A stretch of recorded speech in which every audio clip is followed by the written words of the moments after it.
So Ben, as the registered gaming flaggett, what is your opinion on like training military people or people who have this more tactical view of the world rather than just putting holes in paper as fast as possible? Do you ever find that people have like training scars that you have to like overcome to get them to actually do the thing better? Well, the military guys that I encounter, it's not, I don't train like line units. It'll be like high level guys that have been trained that they want to shoot better. And I'm not selling them anything. I'm just showing them, hey, this is a way you could be faster, more accurate, better with this. They understand tactics. We're not going to talk about tactics at all. They're like, it's just pure shooting, performance shooting. Like that is the easiest crew. Cause like most of those guys, like they've been in bad situations, they've been shot at, whatever. They just they don't care. They just want to shoot better. I mean, ironically, I get a lot of like the discussion on like tactics and like strategy, this and this. It comes from competitive shooters. So I'll see like a mid-level competitive shooter that they want to talk about how do I approach the stage better that'll make me shoot it the way that the high-level guys shoot it. And then the answer that I have to give them is like, it's not very sexy. It's like, yeah, we're going to practice on all these foundational skills to be really good, and then you'll be fast. Yeah, that whole like, because I still active and I can talk from the line perspective. The whole like I was downrange and did this. That lasts about 5%. And I understand what Brass Facts I think it was trying to say was it's easy to identify an instructor based on their credentials, right? So like, okay, he was a Navy SEAL, he did all this. That's great. I at least have a starting point potentially. But I can tell you like what we do, we'll teach an instructor, right? One of us will demo the course of fire, and then the candidates will do it. And then we rinse and repeat. We AAR it, rinse and repeat, or do a few more repetitions, right? And then, okay, new drill, teach it, demo it, they shoot it, AR it, or rinse it, a couple of repetitions, and then new drill, right? And they see through all the BS that X-Ray is talking about. Dude, you will see through, yeah, man, back in Iraq. Okay, cool, dude. That's awesome. That's an awesome experience. Thanks for the war story. But then you transition into actually getting through the drill, and it's like, okay, like they don't want to see you get 100% on the drill. They want to see you get like a 90 or an 85, but do really well and do all the things that you're telling them to do and demonstrate how it can help them.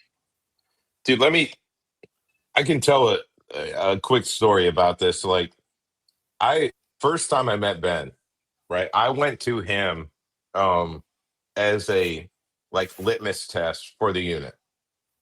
Wanted to train with him. Read all his books. Like this was Ben, when was it? 2013, 2012? That sounds right. 2013 sounds right. 2013. Went to him, was like, hey, found his stuff online. Like the unit has always done practical shooting. Practical shooting has been the method of training, like for the last, at least since I was there, probably 10, 15 years before that, right? It's performance based. Like I need to make the bullets go where I need them to go as fast as I can get them there. Found Ben, was in the cycle of like, hey, Jerry Barnhart, Jerry Michalik, Rob Latham, Casey Eusebio, JJ Racaza. We had all these guys in. It's like, hey, we're doing a good thing, but like innovation, like, are we doing the best thing? Let's find someone else.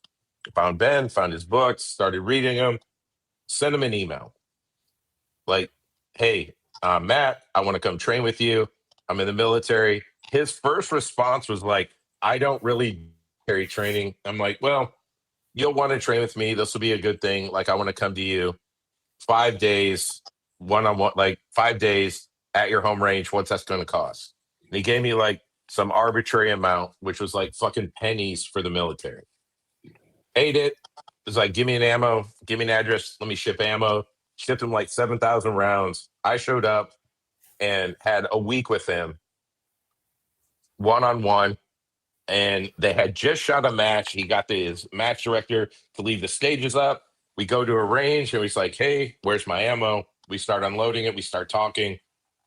And I will tell you, like, my first impression right off the bat, he's like, let me check my gun. We're standing at like 30 yards away from a plate rack. And he's like, ding, ding, ding, ding, faster than I could shoot a plate rack.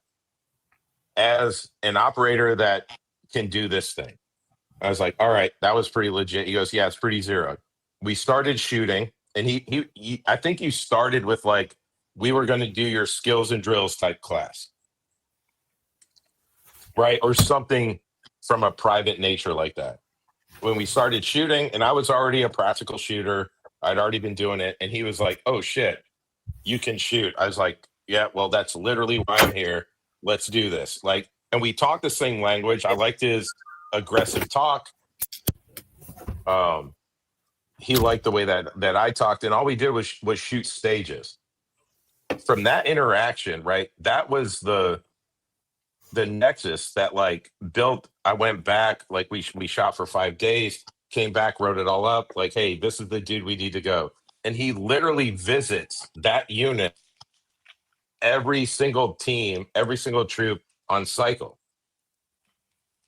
So anyone, like, this is all these guys living, you live in this fucking fake world of whatever. You're enthusiasts. I'm into guns. I want to do this shit. We did this shit for a living at this time. It was the only thing we did. And we looked to one place to get better. Why in the fuck can't all of you guys look to the same place? Why are we still having this conversation about you can't figure out where the fuck to stand in a room, or you can't figure out where to stand around a car?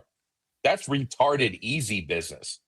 The problem is you can't figure out how to do the thing with your fucking tools because you buy gear to try to make yourself better, not understanding you suck because you suck because you don't put in the effort. Oh my god! Tell me I'm wrong. We know what professionals don't ask. I'll call bullshit on anyone.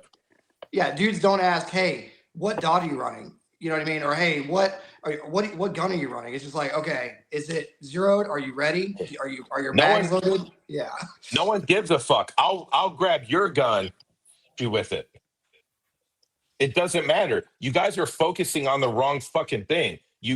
YouTube, social media, Instagram. This is the one thing I've been against since day one. Right? It was created from 2012 when none of us could have Instagram. We watched YouTube videos and had shit sent to us by our wives of looking at all the fucking nonsense that was out there. The problem is, here we are in 2024, and you fuckers can't get past it. You're still taking tactical fucking classes, and you can't shoot your fucking guns. Like, you're enthusiasts.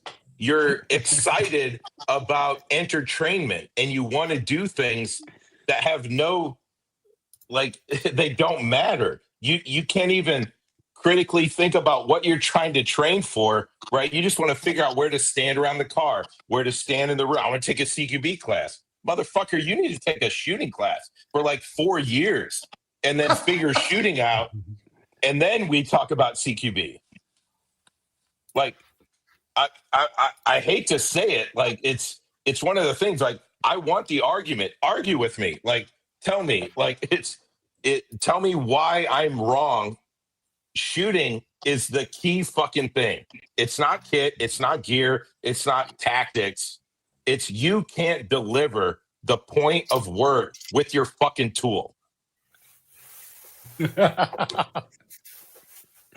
know and I think that's where a lot of guys go wrong, especially if they're from money, right? They have a lot of money. They're like, okay, I'm going to take a basic handgun class, like a 101, handgun 101. And then they go, I'm going to take a rifle 101. Okay, I'm going to take a advanced rifle, and then I'm going to do a CQB. It's like, okay, let's pump the brakes here. Okay, let's just get good with your primary and your secondary weapon, and let's dry fire and do some basics, like you're saying. Because once you start doing the CQB and all the vehicle, and don't get me started on let's talk about. Oh, hold on. Let's talk about CQB for a minute, man. Because here's the thing. I hate to bust the fucking internet's bubble. CQB is not for everyone. Especially it isn't. Shape charge to blow the door, and No, there's literally selection processes for every unit that does CQB for you to get into it. At the higher levels, now we're talking about extreme psychological selection processes that dive into, like, are you even fucking trainable to do this at a higher level? I get it. You really want to do it because Orion Training Group and Project Echo told you want to pie the fucking doorway and do this shit. You don't have it in your brain, in your entire being to ever do this shit for real. If you do, hey, there's a whole bunch of 1-800 numbers you can call, and you can enlist and join. You can join LAPD, you can get on LA SWAT. Like, if you're the CQB ninja and you don't want to be in the military, get on fucking Delta Company, fucking LAPD. Like, they'll love to have you.